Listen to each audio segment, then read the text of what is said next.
Young baby Adam squirmed in his crib. He couldn't even lift his head. Young and feeble, in the dark of night, he soaked in his second to life. A little light buzzed in the air, but his young eyes couldn't distinguish it. A candle? No. As it swooped in, he saw a fairy. A wicked grin covered its tiny face. Welcome to Mythical Phylogeny Adventures.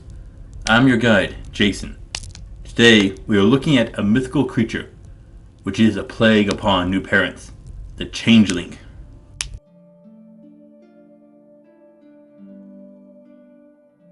When you think the word Changeling, you're probably thinking of some sort of shapeshifter. And that isn't the full truth here. It really is something a bit more malicious and vile. It is a fairy or troll, depending on which part of Europe you speak of. They will sneak into a house and kidnap newborn babies and occasionally adults, normally newlyweds and new mothers. Spirit them away to the Troll Hill or Fairy Mound, their realm of Tir Nanog in Celtic folklore. They don't leave the cradle empty. Either they use magic to make something like a log look like the child or person, or they place their own child or even an elderly fairy in the cradle that is disguised. The fairy child will then grow strong by drinking the unsuspecting human mother's breast milk. Once it has grown enough, it will disappear from its human parents. Yet a few will forsake their fairy life and live as humans, while the elderly fairy can live out the last of their days in comfort and peace. As for the taken human, their fate varies. If a rare adult, they may be married off to a fairy, or mother would be forced to feed the fairy children. As for the baby, they will be raised as a servant or slave. Some say that they were treated well, others not so much. Some sources also speak about how the child can grow up deformed and unable to live in the mortal realms. To identify a changeling, there are a few signs: a slow growth, paleness, deformities such as long teeth, and sometimes a beard, a change in personality, but above all else, an unusual level of intelligence and insight despite their age. They may also have an odd number of toes and fingers, oversized head or eyes. It is less consistent by either having no appetite or an endless one or common traits, but as they mature, they will develop a malicious or malevolent personality. So, why do fairies do this? Kidnap a child? Let a human breastfeed them? Or are they just perverts? There are a few reasons. A punishment for parents, to have the child as a servant, or do they want a human child to raise? In Norwegian lore, some trolls see being raised by humans as a higher mark and will swap the human baby with their own. That is a part, but not all. According to some tales, namely the Zana fairy nymphs of Spain, fairies cannot produce milk for their young, called Xananos. So, to feed their children, they swap it with a human child. I know that sounds odd, but we actually see such behavior in nature, namely parasitic relationships, but one in particular, parasitic birds such as a brown-headed cowbird. This species of bird sneaks into nests of other birds and lays an egg of their own amongst the already present eggs. Now, many birds aren't the best at counting, except for things like ravens and crows, nor can the birds tell if one egg is different than the others. The birds will hatch all the eggs, but the cowbird's egg will hatch first, and will seek to push the other eggs out of the nest, before they hatch to become the one and only hatchling. Brown-headed cowbirds actually don't make nests at all. They have no parental skills of their own. That does sound like our fairies here. But what about the human child? What can cause the deformities? Well, what are they feeding the child? It isn't mentioned. We know they have food. But we do have the tale of Oisin, a mortal demigod of Celtic legend who traveled to Tir Nanog, with his divine bride, Neve. He lived in the Eternal Land for what he only thought was a few years, but grew homesick for Ireland. He returned riding his wife's horse, but was told that he could never touch the ground. But as with all tales, it does when he finds out that he has been gone for over 300 years.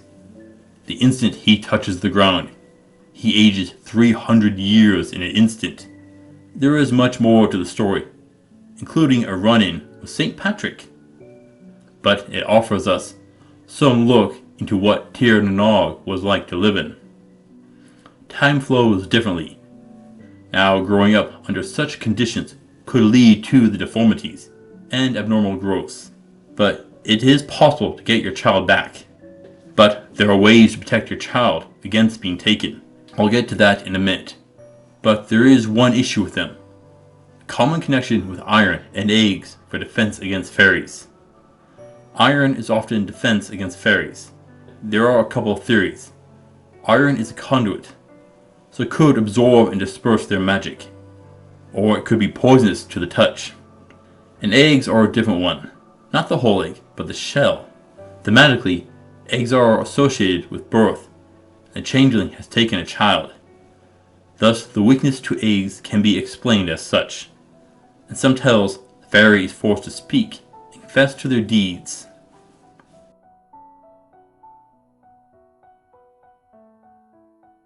So, how do we protect our children from being taken by fairies? Well, I touched on a couple of things. First up is iron. To protect your baby, many suggest placing something iron in the crib. Usually a pair of shears or scissors. No, don't do that. Don't want the baby to hurt themselves, but an iron crib would be safer perhaps. As for the eggs, that is a bit more varied. Usually you want to surprise the fairy into speaking. Yes, even a baby fairy can speak long before a human child. Surprise it. The stories regarding eggs vary wildly, from having the family serve dinner in eggshells, or even cooked in eggshells. Another talks about having an absurd number of eggs around the hearth while cooking. A dark option involves baking the changeling in an oven. And don't do this with a baby. Women have actually been sentenced to death in prison for doing this. Don't. Regardless, the fairy will confess to save itself from burning alive. This does tell us that the fairy isn't fire resistant, or it could be from being surrounded by the iron. Another option talks about an argument, a fiery debate which scares the fairy. This isn't just some mundane argument, but a nasty one which could result in the child fairy being taken away by one parent or another. A solution made of foxglove flowers can be used to expose the changeling. Nothing in the sources talk about if it is toxic to fairies or just dispels the illusion. But foxglove can be toxic to humans, so it may have a similar effect on the fairy. Again, don't do it. Lastly, we have flat out abuse. Again, don't do this. But beating with branches or other forms of mistreatment and abuse can scare the fairy into exposing itself. A better option though is that fairies can't contain their laughter. So if they are made to laugh, they will lose their composure and expose themselves. Yet it does tell us a few things. The fairy is a coward and doesn't want to get hurt. Violence and fire and pain.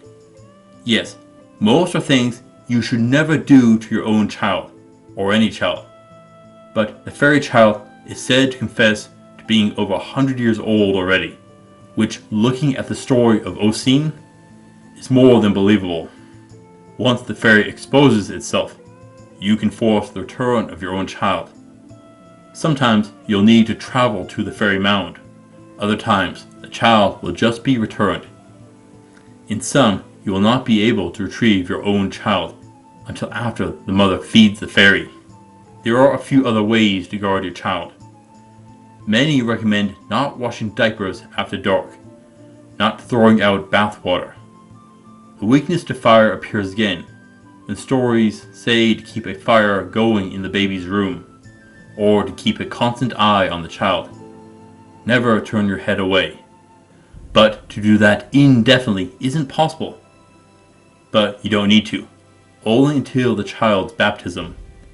After that is completed, the child is safe from the power of trolls and fairies. So do this as quickly as possible. They also don't like coming into a clean house. It is harder for them to hide and make their move. Now, these fairies don't fight much. They are secretive and careful in their abductions.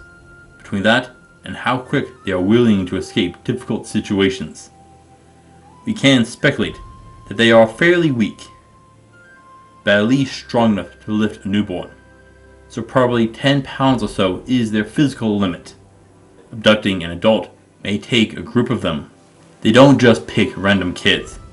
They seem to be interested in a safe and comfortable place.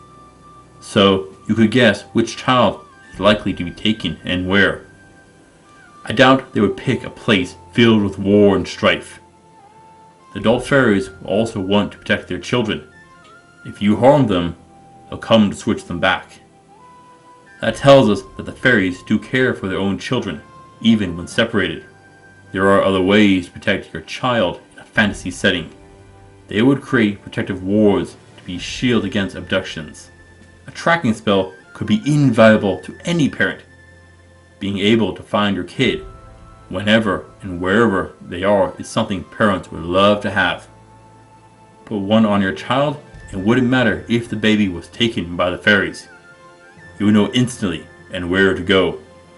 Overall, the Changeling isn't a threat in battle, and only gets a 2 of 10 for difficulty to deal with. But not to be underestimated. It is out to take your child away.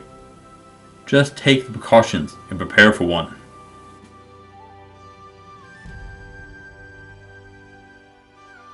And this, unfortunately, will have an issue it creates, particularly in a fantasy setting. If the fairies are getting caught stealing human children, it will lead to war. Yes, repeated offenses of human children being taken by one race will start a feud, if not an all-out war. More so when they see what has become of their children. Now, how the war plays out could be a full series on itself, and would result in mistrust and hatred of fairies. Honestly, Changelings introduced a whole mess of political and social issues. But there are others. You can understand how furious you would be to find out that your child was taken and replaced by some perverted fairy or troll. Oh, it'll be more than anger, but could screw up the whole line of succession within noble houses. If a troll or fairy slipped onto a throne and was exposed, it could create all sorts of problems. If not, it could steal the throne. Getting your child back, though, could be just as much of an issue. It depends how long they were in the fairy realm. If too long, they'll be malformed. But if not, there are plenty of issues. Would the child even remember you? Could you even get them to come back? That will depend on their mental state and how they were treated by the fairies. And it will come down to individual situations.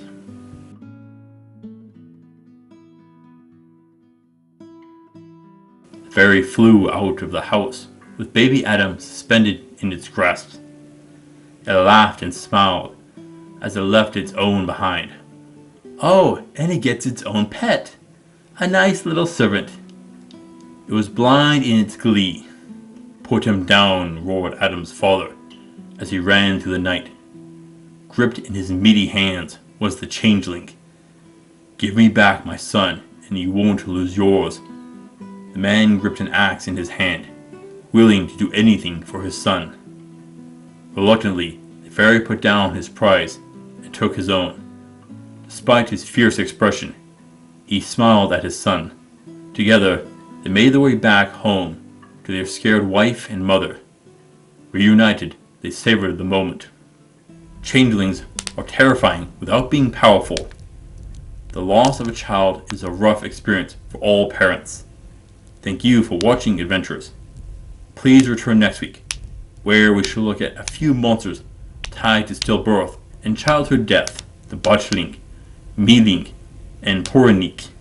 Till then, I'll see you on the roads.